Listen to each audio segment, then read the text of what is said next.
Hey everyone, Fastly stock is an interesting one because of the huge price decrease in a short amount of time. Fastly stock price is down from over $25 per share down to $13.32 as of this recording. So a lot of investors are curious in what's going on with Fastly stock. So in this video, I'll share with you a little more details on what's going on with Fastly. I want to thank the Motley Fool for sponsoring this video. Visit fool.com/Parkev for the 10 best stocks to buy now. As I mentioned, Fastly's stock price has taken a significant dip here in 2024. It rose all the way up to $25 per share and now down to $13.32 per share. Fastly stock investors experienced a similar price decline in 2023, although this one in 2024 is more magnified. So let's take a closer look here. So the CEO saying that in 2023, revenue of 506 million represented 17% year-over-year growth and came in above the higher end of their expectations of between 495 and 505 million that they guided to over a year ago. However, in the fourth quarter, revenue of 137.8 million grew 15%, and that was below expectations, and that was weaker than anticipated because of international traffic. Now, another headwind I noticed here is their customer retention. In their fourth quarter, last 12-month net revenue retention, that's LTM NRR, last 12 months net revenue retention, at 113% was down slightly from the third quarter's 114%. Net revenue retention is a metric that measures how much customers are spending with you over time. In other words, this year's customers that were with you last year, are they spending more with you this year than they did last year? Are they increasing spending with you? And if that number is above 100%, that means yes, they are. So a number of 113% means that this year customers are spending 13% more than they did last year. And to me, that demonstrates that the company is providing good value, a good return on investment, because otherwise existing customers wouldn't increase their spending with you, right? If they're not getting good value, they would say, well, let's decrease our spending or let's cancel our spending altogether with Fastly. But if they're getting good value, then they increase their spending. They say, hey, we like what we're getting. Let's get more of it. Let's spend more on whatever Fastly is offering or whatever company you're evaluating. That's what the net revenue retention suggests to me. Additionally, their total customer count in the fourth quarter came in at 3,243, which was up by 141 customers compared to the previous quarter and 181 customers year over year.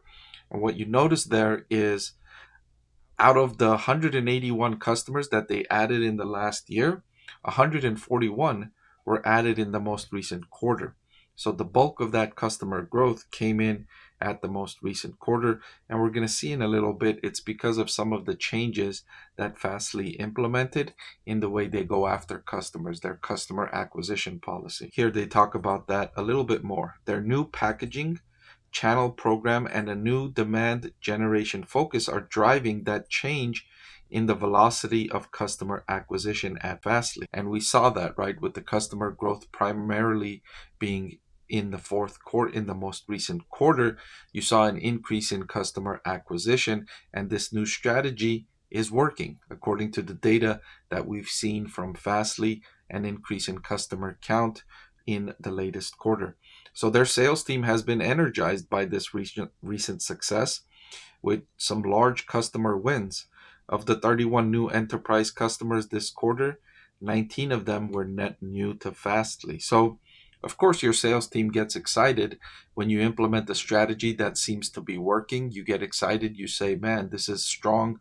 This is effective. Let's continue this. Let's capitalize on this strategy because it's working. Let's keep doing it. Let's do it even more.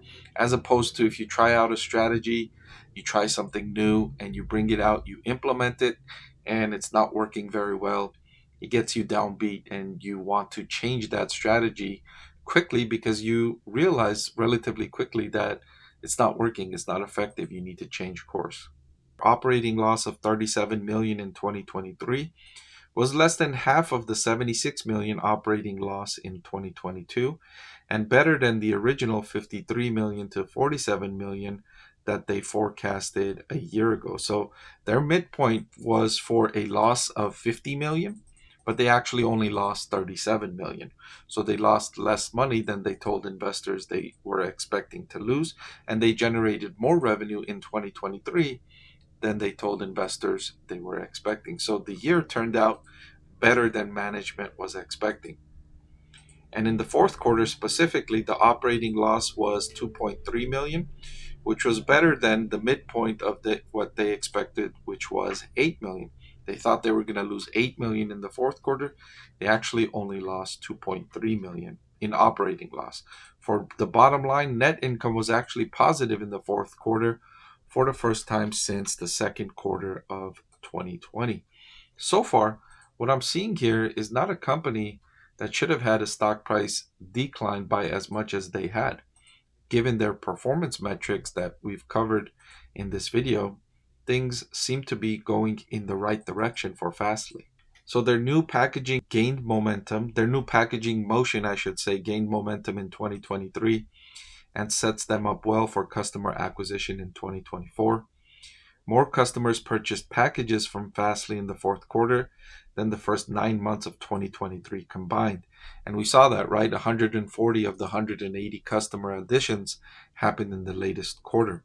So they established their annual guidance for 2024 of 16% to incorporate macro uncertainties, but we are of course targeting to outperform that guidance. In other words, this seems to me like code from the management saying that they are giving conservative guidance, that they think they're going to beat these expectations more likely than not. And although this revenue growth is slower than in 2023, it's not that much slower, and management is suggesting that they think they will beat these expectations, and they did beat expectations for 2023, so it's reasonable to assume that they will beat expectations in 2024, given that they did it in 2023 and management is hinting that they're giving conservative guidance for 2024. I didn't see very much here that suggested the stock price should be down by this much,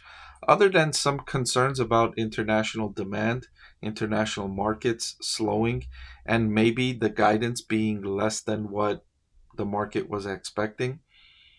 Other than that, I didn't see very much that stood out to me as to why this stock price should be down as much as it's down here. Now, in most cases, as you've seen, when I cover videos and a stock price is down by this much, I can clearly identify the reasons why the stock is down. I can clearly identify them, point them out to you and say, look, this is why the stock price is down.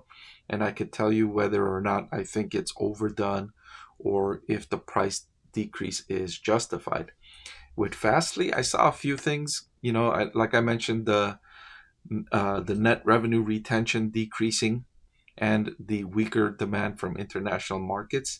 Other than that, I didn't identify very big reasons why this stock price should be down. So I'm curious, and I'm going to follow up on this stock to see if this might be an opportunity, buying opportunity here for Fastly, because the prospects look like they're heading in the right direction and there might be an opportunity here. So I'll keep you posted.